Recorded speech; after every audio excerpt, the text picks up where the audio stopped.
Good morning. Is this microphone working okay? Yes. All right, I don't want to make it a pointless conversation. All right, good.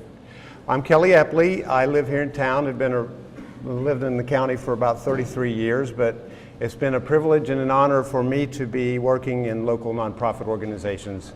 I was trained as a minister in the Baptist faith, American Baptist, and then realized I really love community ministry and decided to jump outside of the institutional church to work in nonprofit organizations.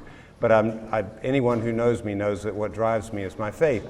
And I just got off, oh, good morning. How are you, sir? Hi. I'm also on the board at Westminster Canterbury, and so I know a little bit about that man. Don't tell.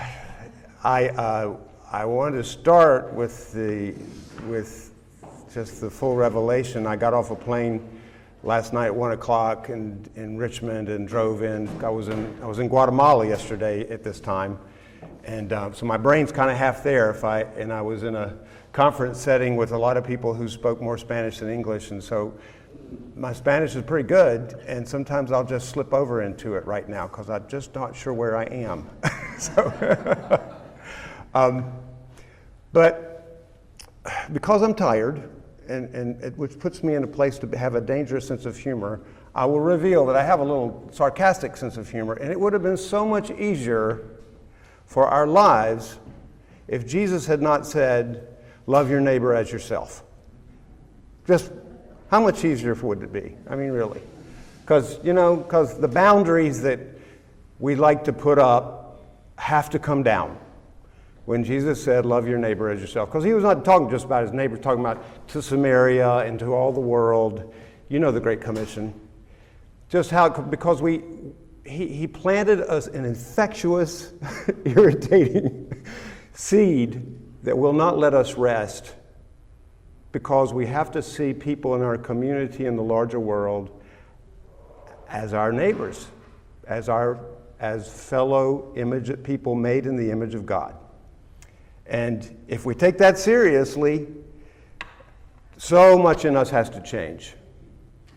Because we have to realize, oh, there's a spark of God in that person over there who's a different color or background, or like me and I'm irritated at them, or even someone who we think is evil. We must see them as someone made in the image of God. Now that challenges us. And so the word I would put up today, we're going to be talking about housing, but is boundaries. Because, boy, when you start talking about housing, boundaries are important. Really? I'm getting grumpy and older, and I'm turning into that old guy that wants to say, get off of my lawn, because this is mine, right? Well, thank you for letting me be here and talk about housing. I would love it to be a question and answer. I've got some good information, I think, to show you. What I have put on the table is my general information packet about habitat. You can feel free to take it or leave it. I use them when I give tours of Southwood redevelopment of Trailer Park. But really what it is, first page is our mission, our vision. Third, fourth pages is what a person has to do to qualify for our program. So it's written in a couple different ways. And then the second part, the last part of it is way more information than you might want to know about our redevelopment going on down 5th Street Extended, Southwood Trailer Park. But I'll be talking about that in a little bit.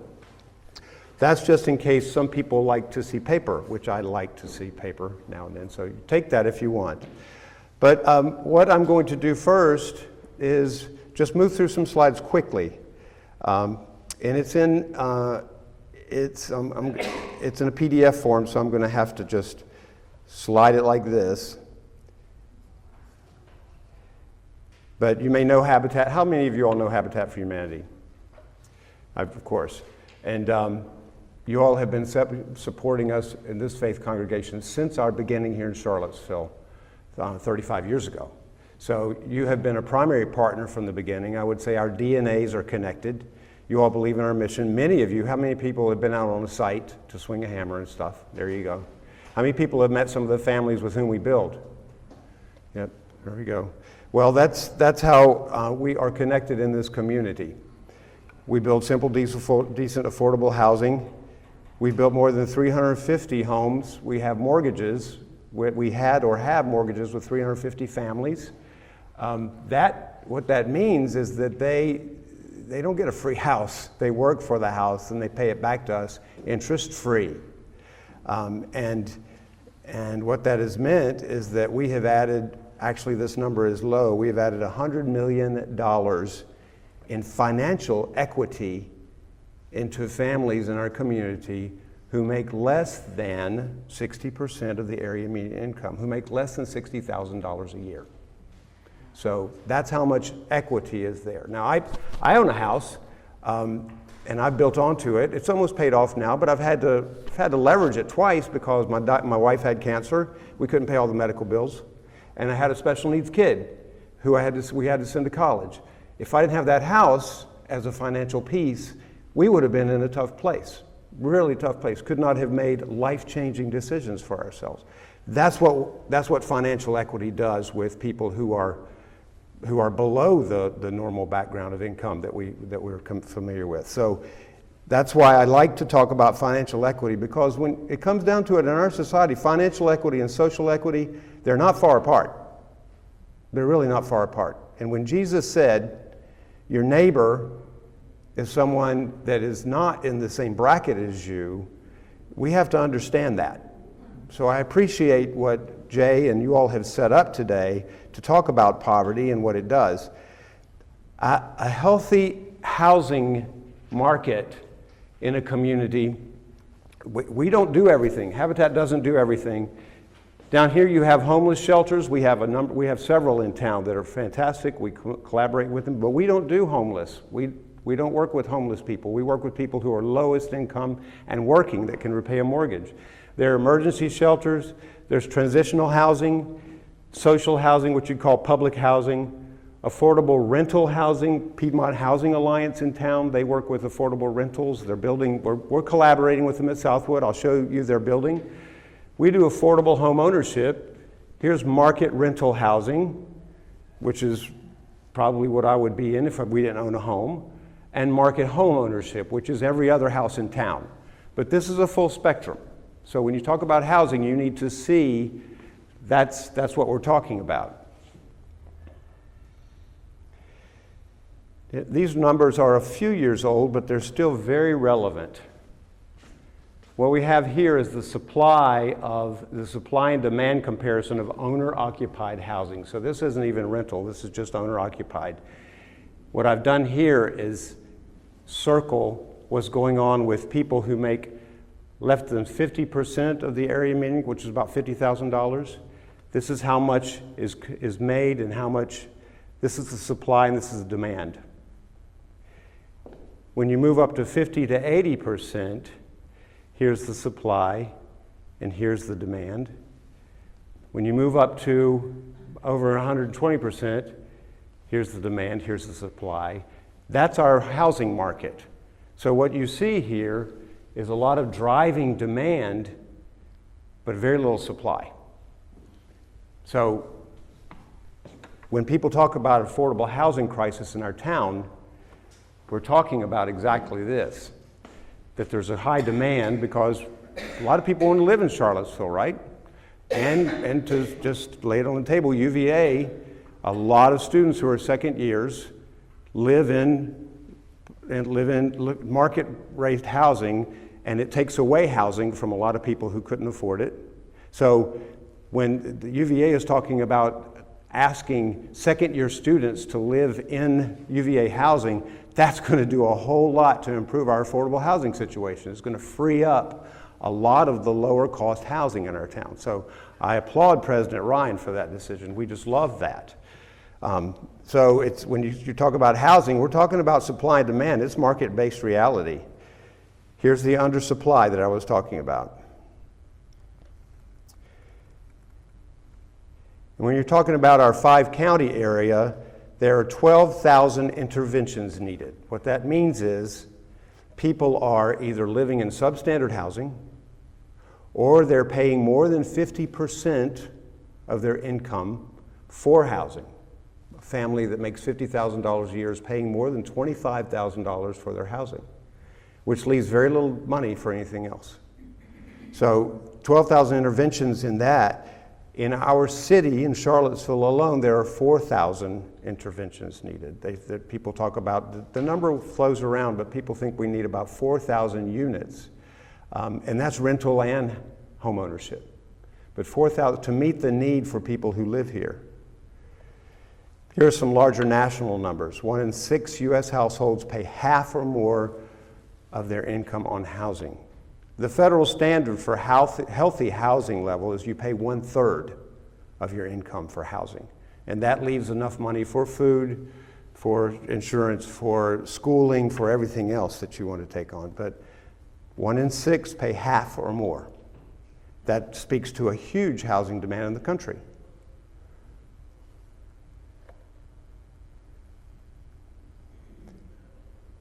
I think I repeated myself. 17 million solutions are needed in the country. That would be 17 million interventions are needed in our country for housing. But when I was talking about boundaries, here's a title, my boss, Dan Rosenswag, he would be giving this morning, but he threw me into the mix. Read that first line. Dan is Jewish. If he had bought this house in '61, well, he would not have been allowed to buy the house until they passed the Fair Housing Act, which eliminated these clauses. Many, many houses in the neighborhoods that I'll show you in just a minute used to have these clauses in the contract to purchase. You might, if you've owned your house for 50 years, you could probably find that clause in one of the original, because one of the reasons for we had a problem with housing in our town, boundaries, redlining. Now this looks like a really complicated map. It is. There's been a lot of talk lately about rezoning in town and building affordable housing into our city mix. All the yellow zones that you see are rated R1. That means you can only have one resident per lot. Now that can be a 3-acre lot in town, a 1-acre lot, or 1/10 of an acre lot, but it's all rated R1. This is a map that the city council put in place, I think it was 45, 46, after a guy named Harlan Bartholomew came to town. Have you all heard that name before? Harlan Bartholomew was the city planner in St. Louis from 1920 to 1945. And then he became famous because we said we want to start renewing our urban settings. Urban renewal, you've probably heard that before. He was the genius behind urban renewal. He came to our town, and what he would do is come to a town and he would circle the areas that, well, these don't need to be touched. However, these other areas of high density or colored neighborhoods, that's what he called them, are up for grabs. Literally, that was the boundary. So these can't be touched, these are up for grabs, there's middle ground. But I want you to look at how similar the current map is to what he set us up on.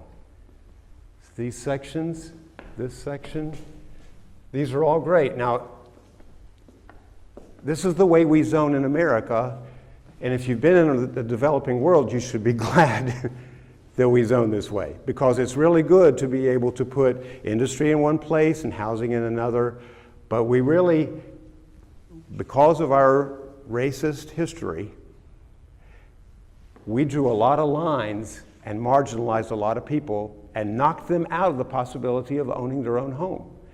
Do you know the story of Vinegar Hill? Yeah. That's the perfect case in point. A lot of people owned their own home, but it was in one of these sections. It's right here, I think. Yeah, here it is. That's it. One of these sections where they were not capitalized by the city. They did not have running water to the area. They didn't have proper sewer to there. They had running water. They didn't have sewage. They didn't have a sewer plan. So of course it's going to run down. And when Harlan showed up, he said, nah, that's marginal. You can take that out. Hadn't been receiving the proper support from the city, so automatically that boundary. So this is part of our history.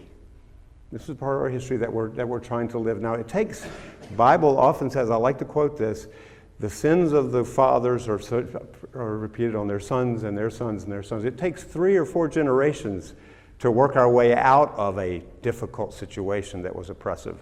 But this is what we're in the middle of doing. And I applaud you all for opening up the question of housing, because housing, the color of lines that we draw in our housing in America are all about the boundaries that we think about as Christians.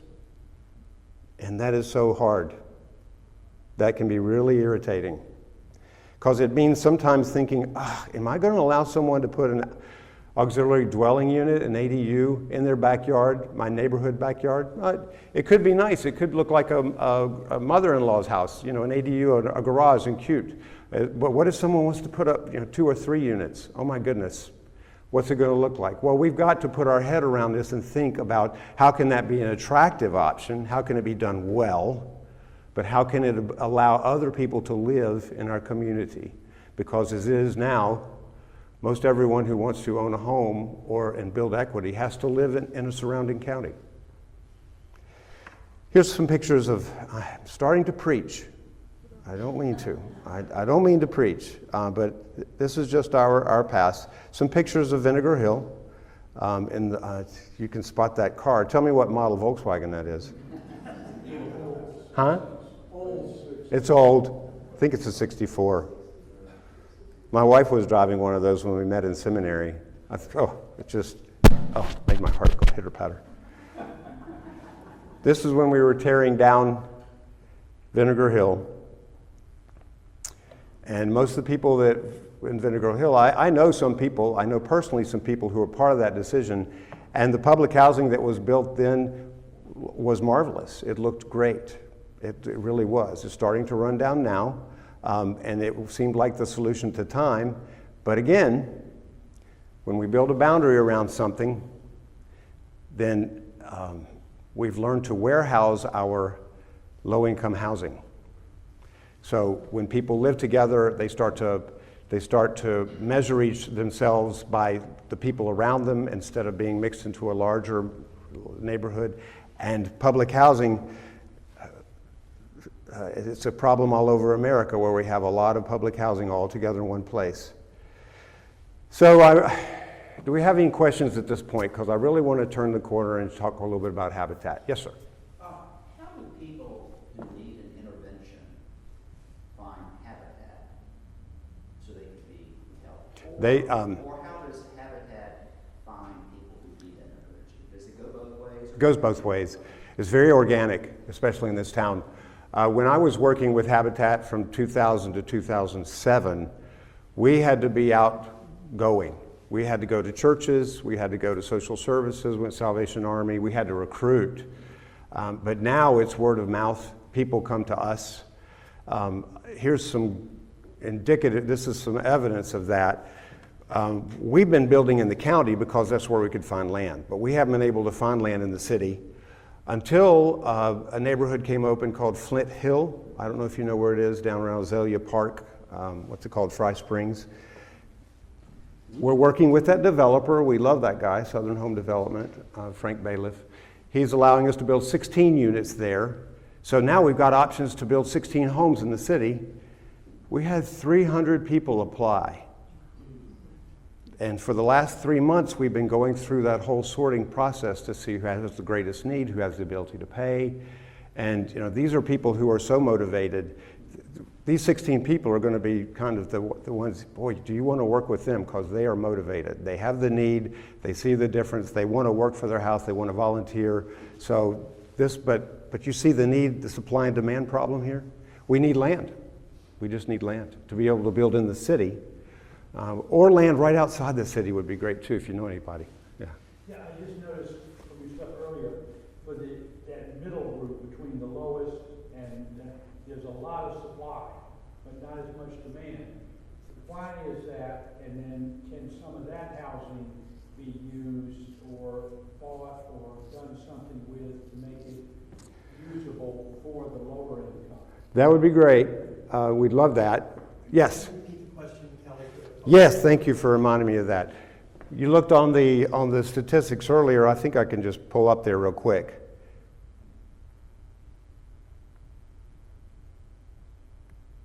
Oh, come on. I've been moving along. This is good. One more. There it is. So what we're looking at here is the market. This is market-driven, profit-driven businesses as well, not just habitat. So what I love about our habitat is we collaborate with market builders. I mean, we don't like see them as competition. We collaborate. We buy a piece of land, we sell half of our lots to the market, and we build affordable houses on the rest, and we make an integrated mixed-income neighborhood. So that's what we do. But what you have here is a lot of the, you see all the apartments going up in town?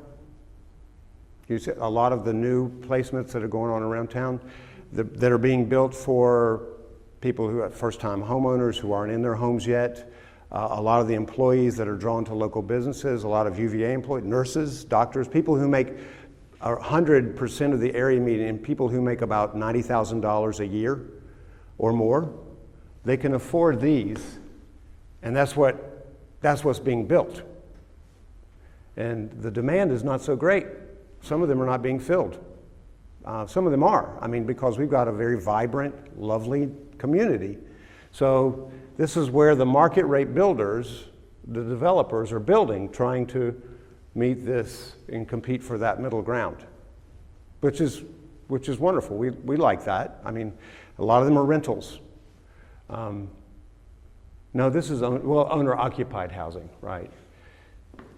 Yeah, well, that's not apartments so much. That's just a lot of the new neighborhoods that are being built. I think that actually number, these numbers are about 5 years old. This is 15. My goodness, it's 9 years old. I think this is probably evened out a little bit more now. So thank you for spotting that. I need to update that slide. I'm usually always talking about this. Okay. But I just don't, as we talk, I just didn't see that much supply available. Well, there's not.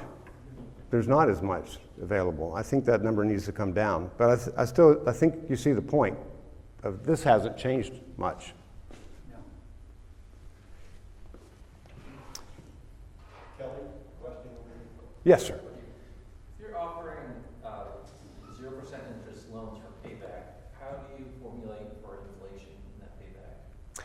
On page 8, I think, of your, I don't have a slide for this, but let me make sure.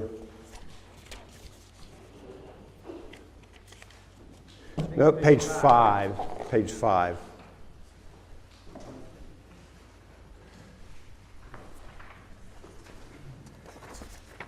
So your question again is, how do we accommodate inflation? Yes, in the payback. In the payback? We don't. We lose. Yeah. No, we try very much.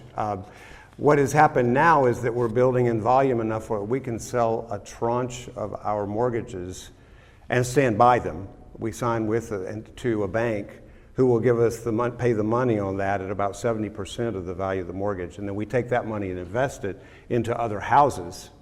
So we end up partnering with it, but the problem is inflation. We end up losing money there, marginally, but we end up losing some money there. It's not the joke, and it's a sad joke, is that we're not in the business of making profit. Right, but that would just be breaking even. That's right. That would be breaking even. Over 30 years. Yeah. When you bought it, originated the mortgage at $200,000, and then. Right.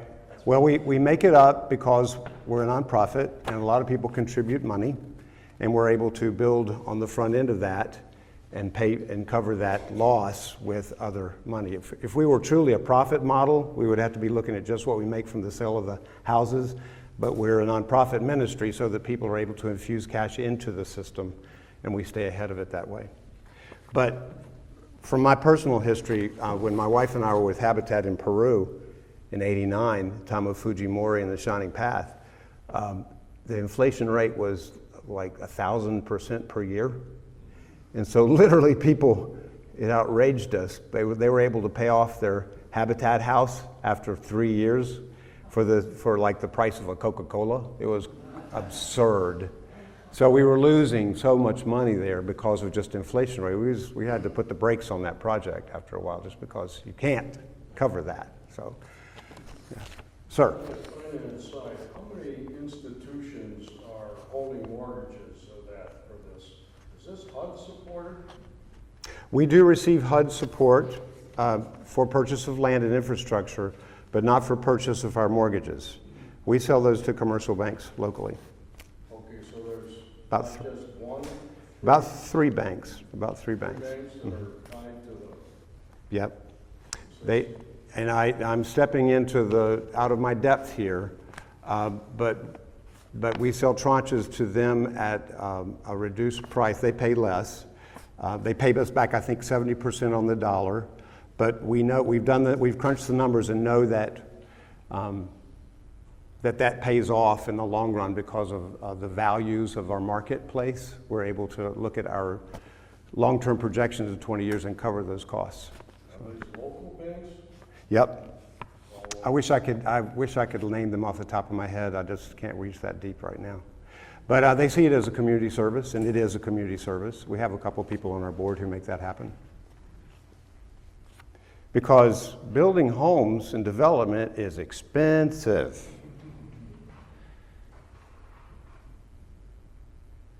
Okay, what we do, I mentioned the new paradigm is that we build mixed income neighborhoods. We'll buy a large piece of land. We've done this 13 times. The second page of your handout is a map of all of our communities where we've done it in town.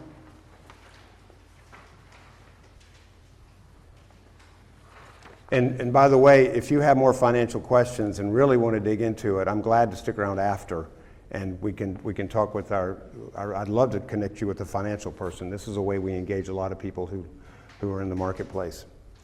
So we built 13 neighborhoods this way. These are just some of the photos of and renderings of what our houses look like. You can see this when you drive down Elliott Road. A lot of people don't know those are Habitat houses right there at Burnett Commons. This is over in Lockland Hills. This is Sunrise Trailer Park. Used to be Sunrise Trailer Park. Now it's redeveloped housing. But you may have heard, well, our particular habitat is now the top producer of housing in the country for a community our size, and one of the third for the overall country for any size. But we've done it by being able to tap into the sale of trailer parks. When a trailer park was selling, we invest the time and energy into getting to know those people and redeveloping it with them. But what's happening around the country is that trailer parks are being sold usually to equity funds, to market funds. They're being held because it's a great way to retain capital, but then usually what happens is the rent goes up, and people who live in trailer parks are usually at the bottom of the scale, and they're greatest at risk of becoming homeless. There are 8.5 million mobile homes in the United States. 20 million people living in trailers. This was Sunrise Trailer Park. I was involved in this in 2002. We were looking for land desperately, and it's over in Fifeville, one city block. And someone had the brilliant idea, one of our board chairs or something, we were all having lunch. It was Overton McGee, myself, and Lynn Conboy. And well, what if we buy a trailer park? What are you going to do with the people? Well, I don't know. What if we work with the people? I mean, it became a visionary conversation that really transformed the way we do this. But this was Sunrise Trailer Park. We got together, we met with the people over a series of meetings. We put up several different designs. This was the final design that we came to with those people, with the people from the park. And here's the park today, Sunrise. As you drive, it's old enough now, as you drive through, some of the houses start to need paint because it's time to start doing some painting on them. But it's a vibrant neighborhood with a lot of green space in the middle. We turned it from 16 trailers into 70 units of housing, and you still have green space. A good design is important. Half of those homes are market rate homes, half of them are Habitat homes. duplexes. Almost all of them are duplexes. And not everyone wanted to be in a mortgage with us, so we built what's called a Promise Keepers condominium building, and with an elevator, because some of them were elderly. And the deal was they could rent from us at an affordable rate until they passed, and then we would sell that unit to a Habitat family, which has happened. That's taken place since then. Does the construction meet LEED criteria? Absolutely. Do you know what county we live in? No, we have to go through inspections like everybody. And our crew not only deals with a new crew of volunteers that come through all the time and teach them how to build, but we have to meet every code spec that any builder in town has to meet. Not all buildings are built to LED specs. LED specs? Yeah, lead specs. Lead certification. We lead certification. It's an expensive process to go through lead certification, and we don't want to pay that. But however, we meet all those criteria. If you come to a model home, I can show you our model home at Southwood. I can show you all of our lead features, but we don't have the certification. But at the same time, we want to build affordably. The power bill for an average Habitat house is $80 a month. But all these single-family homes, there's not multiplexes. Yes, there are multiplexes. Yeah. How many stories? Stories, two stories. I'm talking about multi-story. Oh, no. Well, the Promise Keepers building is 3 stories. And now we're building on, when we build into a slope, we'll build a basement with 2 stories on top. Yeah. Over the decades that you've been here, do you have a compilation of how many people now live in homes that were built under the umbrella of Habitat? Yes. And how many are in the future plan? It's a moving number, and especially with Southwood recently, it's at 2,000. 2,000. A lot of kids grow up and leave. A lot of kids come in. I love being at Southwood now. If you haven't seen Southwood Village 1, 2, and 3, I'm going to move ahead here because I see the time. Village 1, 2, and 3. It's on the back page. There's a map. If you could share that with someone close to you.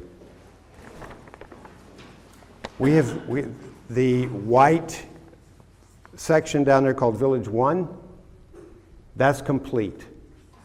It has 49 Habitat units in it and 38 market rate units in it. But when I'm over there in the mornings and all the kids are coming up to go to the bus, they live in homes now where they used to live in trailers. Do you think they're happy?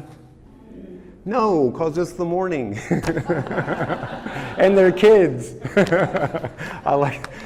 But I've gotten to know them. They are remarkably, they've been with their families while building their homes.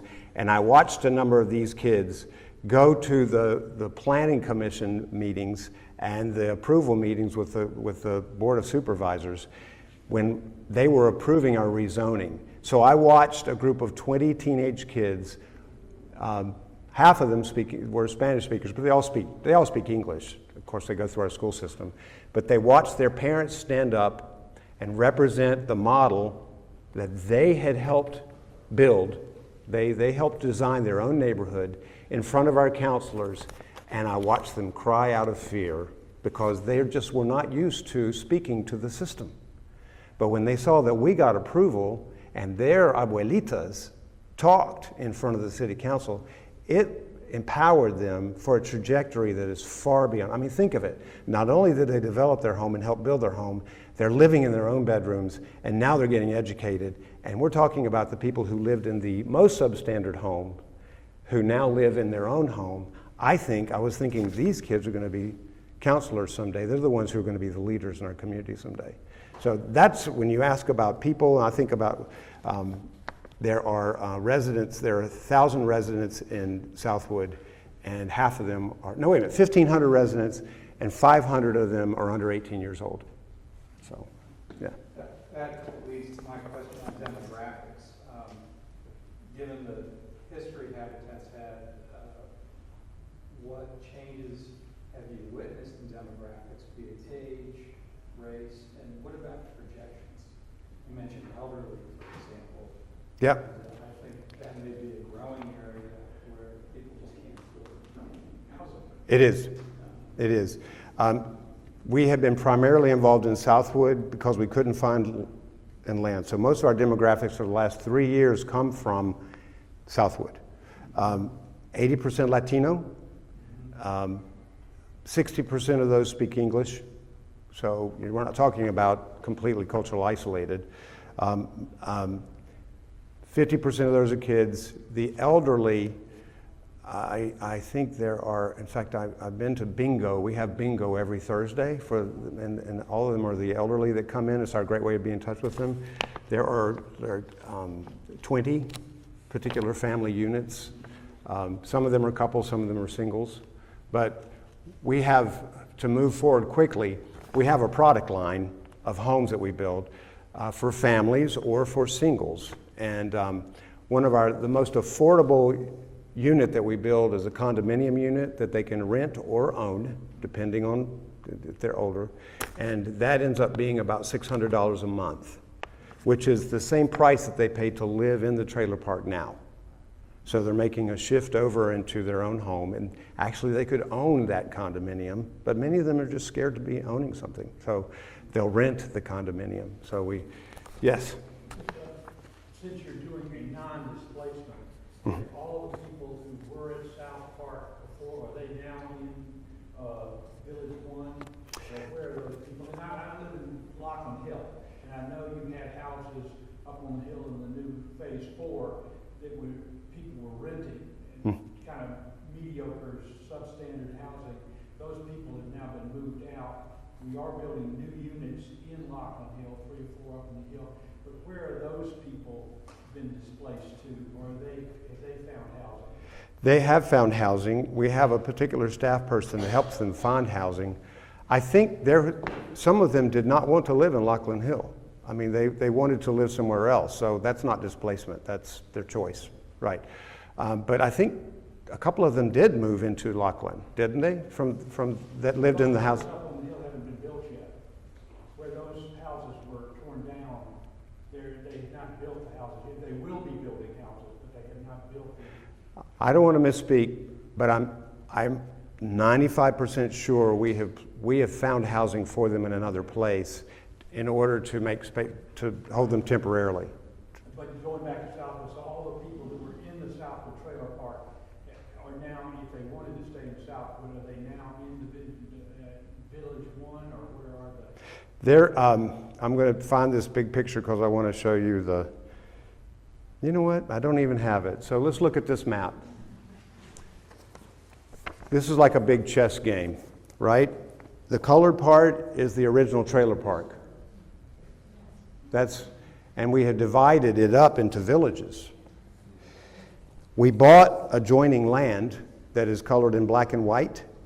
That's not colored, it's just circled in black and white. So the first 49, when we opened up, in 2007, we started getting to know the families. In 2015, we started saying, who's serious about building a home? By 2019, we had presented a plan for development to the county. 40 families stepped up to help us in that process, and then 49 applied and have moved into Village 1. That came from all over the park, right? That was the first wave. Now what we're doing is moving into sections because we knew we needed to build in Village 3 and 4, so we started talking to those people intensively about moving into Village 2. And so now we're moving our way piece by piece. If you see the numbers on those villages, we're moving our way through Village 4, 5, 6, 7. My job last summer was to go house to house in Village 7. And I was going with one of our outreach workers, and the news was, we're sorry, but in 3 years, your trailer's got to be out of here. We're going to move your trailer because we're going to develop this area. Yeah, Bill? If you consider Charlottesville, Albermarle County as a Yeah. How many units are in the United States, roughly? Hundreds? I don't get your question. As per humanity, Greater Charlottesville, Yeah. as a unit, how many other habitat units are there in the United States? Oh, as an affiliate. Yeah, as an affiliate, there are 1,200. And how many of those have come to visit you here in Charlottesville to get the message 8. and see it firsthand? 8. Would you be willing to name the areas? Yeah, a month ago we had a group come up from the Raleigh area. 6 months before that from the Chapel Hill area. We had a group from Montana that we met with Zoom to go through the process. But a group from Florida. So the Habitat Network is pretty resilient, and so they see what we're doing. I really want to get to finish this question, though, if I can. Can you focus it for me a little bit? I mean, Well, I just want you, because of this idea of how you're doing, I think how laudable that you're not displacing people that you're building, and I just wondered how you were kind of accomplishing. okay, thank you. So what we're doing now is going village by village, and my example is that we were telling them, Village 7, in 3 years we need to move because we're going to be developing this space, and they know that we own the park, and so they feel the pressure. The first meeting, we just deliver the news, and it's shocking. Even though they've known for 14 years that we were going to be asking them to do this, it was shocking.